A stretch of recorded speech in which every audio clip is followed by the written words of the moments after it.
Oh, God. It's so humiliating. This is what tyranny is. You see, we're living through tyranny. Living through tyranny. Yeah. And then the cops that aren't like that get made fun of. Yes, and they'll be out. If they can't fit in, they'll be out. Yeah. Anything else, Dustin? I mean, why didn't the townspeople vote out the government and remove the stinking cameras? Yeah, well, that's the thing. A lot of these people here, now we're in a very diverse city. They said we're a study for the government, federal government. They always say it's a study. Well, they said we're a study to see how effective these cameras are. Now, these cameras are out there. The cameras were at an intersection where a female was beaten to death by her boyfriend, but yet they happen to not catch that part on the camera. Oh, no. They never prosecute any crime with it because they like the crime. It's all to suck off the sheep, and they're going to start nationwide taxing you by the mile, sir. It scans your license plate point to point and will ticket you if you speed from point to point. Hey, the guy that they have, I met the guy that's monitoring us in a back room somewhere that's not even on government property, and he looks like one of the slimiest men that you would ever see. Well, who do you think they hired? It's very scary, and people around here feel like they're being safe, but they don't realize that their whole civil liberties are being ripped out from underneath of them with a blink of an eye. Guys, Go ahead. Actually, the eye doesn't blink, does it, Alex? It's always on us. No, the all-seeing eye doesn't blink. I appreciate your call. But then every time there's a hijacker or a bomber, the cameras don't work. That's right, Alan, isn't it? Yeah, the main purpose, as I say, is to make us alter our behavior. They have a term at the United Nations for how we start to alter. It's called self-policing. We police ourselves because we're always being watched, and it's almost a subconscious thing that creeps into you and takes over the way that you behave personally. It's a behavior modification project. Unbelievable. All right, I appreciate your call, sir. You should guerrilla shoot video of that. And then, of course, in your free society, we'll see if you're allowed to in America. But shoot video of the cameras, interview people, start a YouTube channel. You don't even have to use your name if you don't want. And I would just come out in the open, and you're right, and start protesting these and try to get the town educated about what's happening. We sent to Kurt Nimmo today. It's in color. This is just a scan of it. The Army out searching houses. Lexington home searched in hunt for bank robber. And they use any excuse to lock down cities, randomly search all the homes. Someone can be seen with a gun, or they hear a backfire, and they lock down parts of the towns. They're training us that they're the boss to protect us, of course, Alan. Oh, absolutely. I know. I've seen it happen in Canada, in fact, where a hunter who fired off 3 rounds every year, just sighting in for the hunting season, fired off on his own land in the country. He was opposite me at the time, and a whole squad of cars just flew in there. A woman over the hill who'd moved in, a yappy from the city, had heard the shots, and in comes the SWAT teams because they heard shots. And he was firing against a hill, which was his own hill. He owned it for a backstop. So there was no danger to anyone, miles from anywhere. And he went through hell trying to clear himself of. He almost got shot by the SWAT team. You know? Oh, that happens out in Travis County. People have their own 30, 40 acres. They shoot a shotgun, and all these people move in from big cities, and they start panicking, guns. But when they hear police with guns, they feel safe. But they move out to the country in Texas and hear a gun, and they're, a slave's got a gun. Yep. Look, that neighbor's homeschooling. Call the police. Oh, they're brainwashed by television, and that's the purpose of all the cop shows and television. They're not shows. They're not to entertain you. It's propaganda to make you think they're all powerful, always correct, always above board, and they have your interests at heart. They're in charge of over all the bad things, and that's what all television dramas are. That they're actually propaganda shows. It's unbelievable. Let's go back to the calls here. I'm trying to hurry through them now. Let's talk to Justin in Montana, then Mark in Maui. Go ahead, Justin. Alex, Alan, thanks for everything you guys do. I called about 2 reasons. One about the gunpowder, and anybody who hunts or owns guns, that they should start thinking about reloading and buying powder before they start making it expired. There's some talk about some powder that... no, the federal government does want to do that, and they're openly buying up or shutting down the big gun manufacturers and ammo manufacturers. And at the same time, they're now teaching realtors that reloading equipment is terrorism, and people get the police called on them.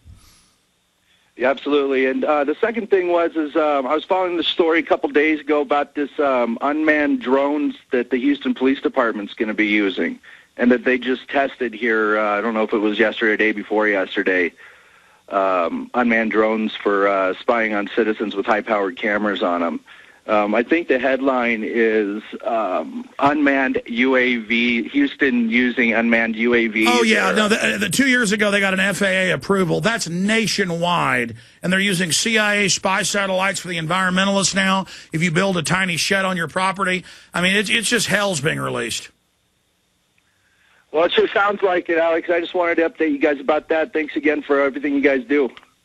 Thank you. And again, they want to bankrupt the economy. The economic numbers have come in. Everything is accelerating in its implosion, and they're just hiring more police, more bureaucrats, more controllers, more harassment, more in your face. I mean, it's incredible, Alan. Yes. And now you have all the eco fees to come on top of every purchase that you buy, basically. And that's what they floated at the United Nations over 12 years ago. They said they'd bring in a general world taxation for ecological reasons, and they're getting what they want. They're adding eco fees to your tires when you buy tires, when you take them back, batteries for cars. Now it's batteries now for your flashlights. You're going to have paid disposal eco fees. So you're going to have all this stuff tacked on top, and then after that, you're going to have energy eco fees for every can of beans that you buy. Do you know how much energy it took to make this? You have to pay for that. And this is all to go through the UN after going through the Rothschild. While shutting down new power plants in the U.S. and moving them to China and India.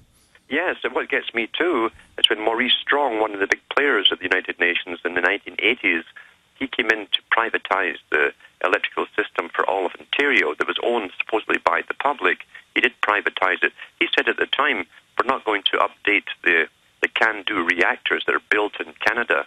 He said we're going to let them fall apart, and only major corporations will have all these super devices to give them energy for the future. For the rest of the public, it's just too bad. We're taking it down, he said. It's high-tech reservations, government and corporate grids, and all of us literally living in total, absolute, complete poverty with new social services laws where if you're poor, they're going to take your kids, and it's all being announced. And also the CANDU reactor, Canada still builds them. We bought a whole bunch. We're building them for China. We're building them for India and elsewhere, but we can't build any for Canada, you see. Unbelievable. Let's take another call here. Thank you, caller. Let's talk to the caller from Maui. Mark in Maui, welcome. In times of change, a patriot is a scarce man, brave, hated, and scorned. But in time, when his cause succeeds, however, the timid join him, for then it costs nothing to be a patriot. FlipYourFlag.com. How you doing, Alex? Hey, buddy. How you doing? I'm good. You keep my shirts I sent you for Christmas? I got a lot of great gifts. What were the shirts? My upside-down Mayday, Mayday, World Citizen Distress Order, Flip Your Flag for Freedom, Patriots in Distress, Mayday shirt. I believe we did get some shirts like that. We get a lot of stuff, but the guys in there are shaking their heads. But I do think I saw those. Are they? What color are they? It's a white shirt with blue and red print, and I sent you 12 of them, 2 for gifts, and 10 you can carry on your store online if you'd like. Yes, I got it. Thank you. Thank you. What else is on your mind, sir? President Obama was over here in Hawaii, and they stopped chemtrailing, and then he left, and they started chemtrailing again. I can't take it. We live in the wettest spot in the world, and they're drying up. Well, Obama loves you. He's a good man. He's really our president, and everything's fine. I appreciate your call, man. I tell you, he's fired up. I tell you. Let me go ahead and go to the next caller here, calling up my call list. Let's talk to Ken in Mass. Ken, you're on the air with Alan Watt. Go ahead. Hey, Alex. I'm a first-time caller. I started listening to the show about a month ago. And I'm calling about the body scanners. I have a compromised immune system because I worked for years in hospitals and universities in Boston and got large doses of radiation without knowing it. And came down with multiple lymphoma about 10 years ago. But that's what I meant by the New World Order. We have CBS News, mainstream tells you that these scanners and similar systems do hurt people and do radiate you. And the TSA guys, they're all going to love getting testicular cancer. They're going to love getting cataracts from the radiation. I mean, that's the sick part is the system always hurts its minions worse. Go ahead. Well, what I did is 10 years ago when I got the lymphomas, I went to Dana-Farber, supposed to be one of the best hospitals in the world.